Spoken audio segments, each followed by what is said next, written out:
real big pun, real big influence or impression or whatever. You know what I'm saying when I'm talking about 95.7 WELT. We got somebody in the building, man. He came in here. I'm gonna let you tell you where he from. You know what I'm saying? We get to do these every once in a while. And I'm telling all the local artists, this is how it goes down. I'm not holding no punches. We not cherry picking. We not doing none of that. Come down here. You want to interview, I can get that too. You know what I'm saying? But go ahead. Tell them what's going on, my man. What's happening? What up, though? It's your boy, Midwest Mixtapes. Yeah. MidwestMixtapes.com. Uh-oh. I am the CEO. For sure. Owner, operator. Yeah. Y'all can call me Adam. All that, man. You know what I'm saying?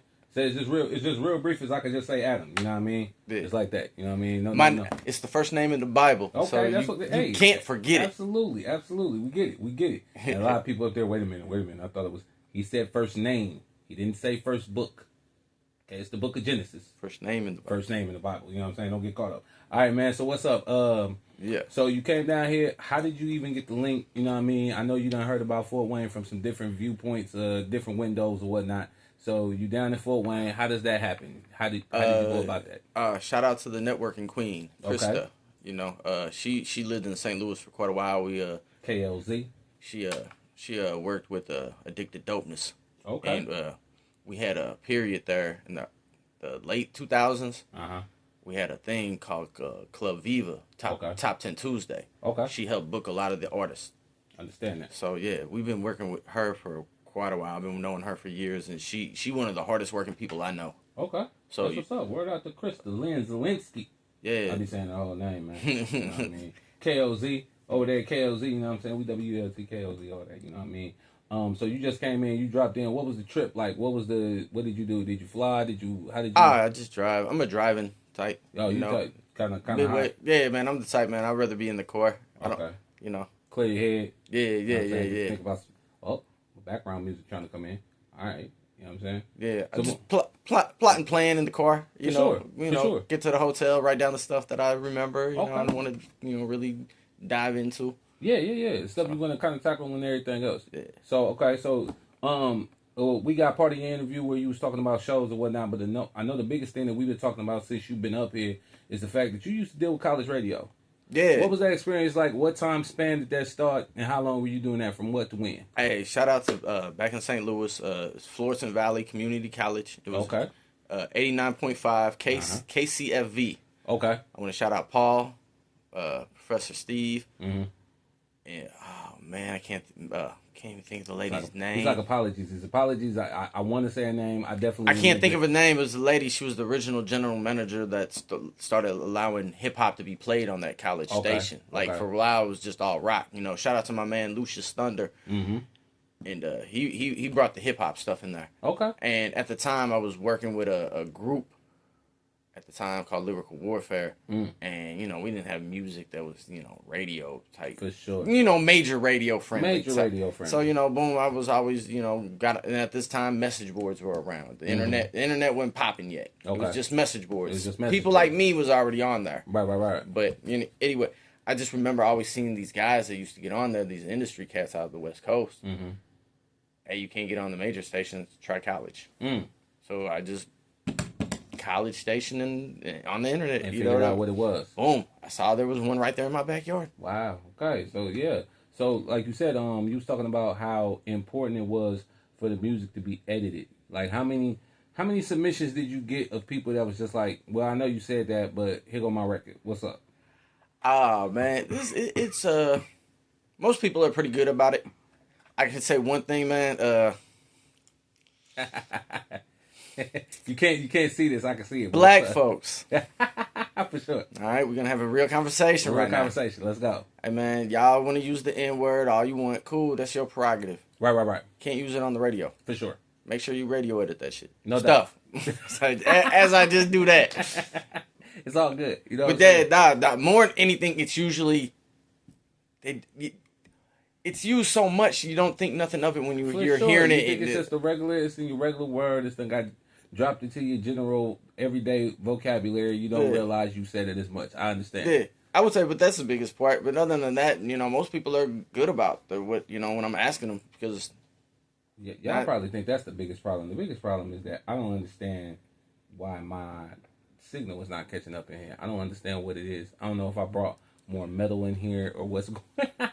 Man, it's all me. It's all me. I promise you, it's all me. Because usually, you know, the background music is doing what's supposed to do. It's jumping in. I don't care about letting y'all know that it's jumping in and out because that has nothing to do with me. You know what I'm saying? Yeah. Okay, so with the college radio play, like, how long was your show? What was the duration of your show? Man, you know what I liked about the college stuff, man? It was a 4-hour duration. I didn't have, like, the program director and the general manager of the station. The only thing they ever said, hey, make sure it's clean. Right. Make sure it's clean. Because we were on the only handful of college stations that was actually FCC regulated. Oh, for sure. And that's not... So that's a big deal. Yeah, and also, too, I'm going to put y'all up on game, too. Yeah. Not all college stations play hip-hop.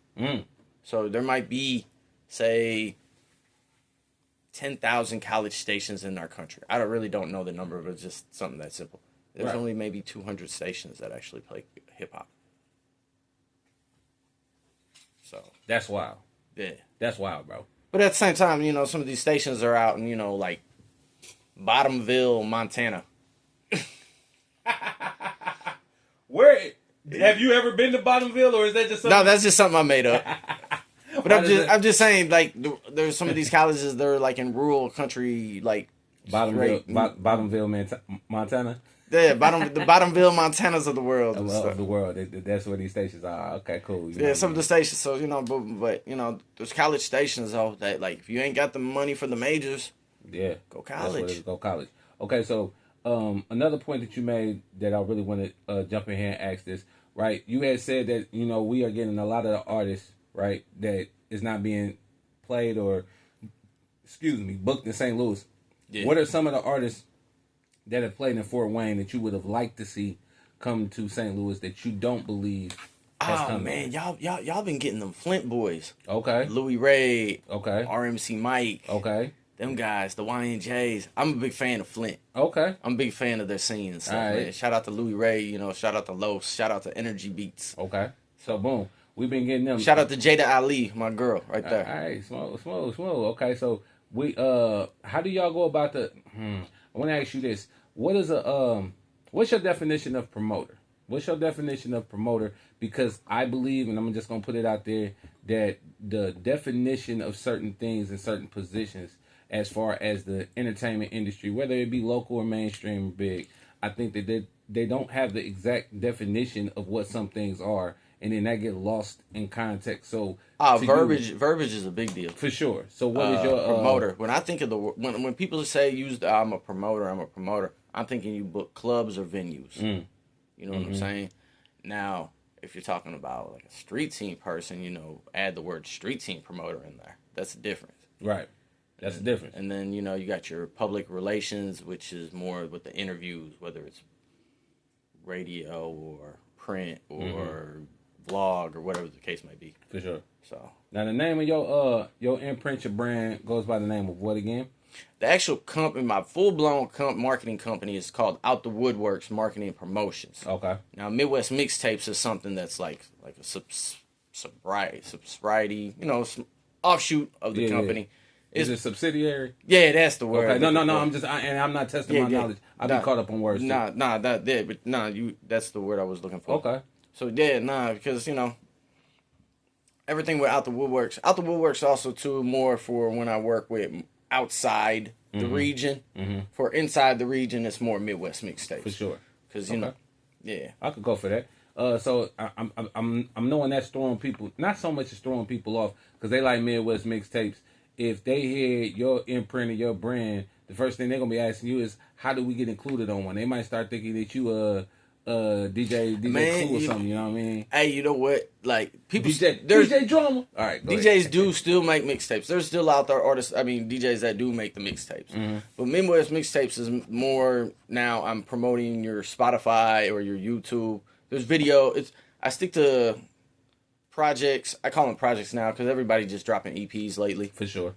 You know, your project, your singles, or your videos. That's all. I got them all on Midwest Mixtapes. I don't do none of the blogging with the, did you see what so and so said to so and so on their live? I don't do none of that. That's that gossip stuff. That's gossip stuff. Yeah. I'm 45. For sure. I'm grown. I'm not from that time and space. I think they got that when you said message boards.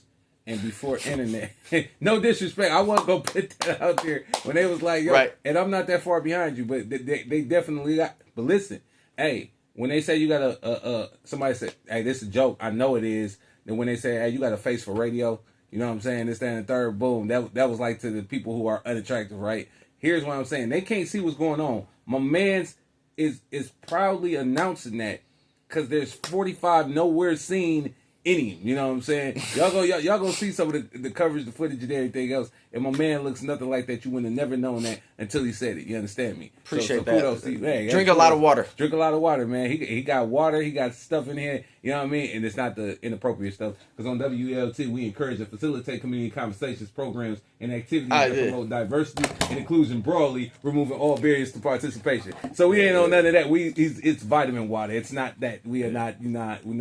We don't have any jungle juice or nothing like that up in here, man. To be honest, I really don't drink. Absolutely. That's the thing. I think people find that out after the fact. They find out like after some of their life has wasted away, and they get real conscious about their health and everything after the fact, when it's not so much it's too late, but just imagine if you would have done that right when people were telling you to do it, when your grandmas and them was telling you drink water and everything. I came from a household though, neither of my parents drank alcohol. Out the gate. So that's the way to move, man. I didn't see it growing up, so it was never a thing. It never made me like, of course, social and pressure, peer pressure growing up there and there. Socially awkward. What you doing? You making us feel uncomfortable. Yeah. I get that, but I'm not the type that gets home after work and cracks open a beer or pours up a shot, or I'm not I need a drink. I can't. I'm not one of those people. Can't even finish my shift because I gotta get back there and everything else. Man, go ahead, shout it out. Been a dope interview. You know what I'm saying? They're gonna get more content. You are likely to appear back. They're gonna hear you. They're gonna be able to call in. You know what I'm saying? You're gonna be on the AOK. That's the Apple Orchard News with Michael Banks, DJ Strap. You know what I'm saying? Saturdays. You know what I mean? They hearing this anytime between 10 and 1. You know what I mean? So you're gonna be with him. It's gonna be. I don't know if you're gonna hear it the day you hearing this. But you gotta stay locked in the WLT 95.7. Hey, I want to give y'all a shout out what y'all doing here. Yeah. With the station. This is beautiful. Appreciate it. This is beautiful. Fort Wayne. Shout out to Fort Wayne. Y'all need to take advantage of this. Hey man, I'm so serious. Y'all need to take advantage of this. Take advantage. My man's walked in. He got, like he said, he got hooked up with Crystal Lynn. She let him know what it was. He came down here. Like he said, he liked to be in the car. Just hit the highway. Came in here, walked straight in. And it was like that. It was up from now on, you know what I'm saying? And then I'm pretty sure the rest of the day you're going to be doing your promotion thing. Yeah, man. You might bump into me in the street, but I'm going to be at Pierre's tonight, though. Okay, you at Pierre's tonight, so you know what it is. You know what I mean? These things ain't dated because I'm the person that pre-recorded, but it's always live in the city. You know what it is. It's the #1 event review broadcast in the Summer City. It goes by the name of Live from Last Night. I'm the host who's supposed to. D-Nick's name changed to Notre Dame. Go ahead and tell them who you is one more time. Hey, it's Midwest Mixtapes. All social media handles are Midwest Mixtapes. Man, it's like that. Appreciate you, my man. Thank you, sir. No doubt.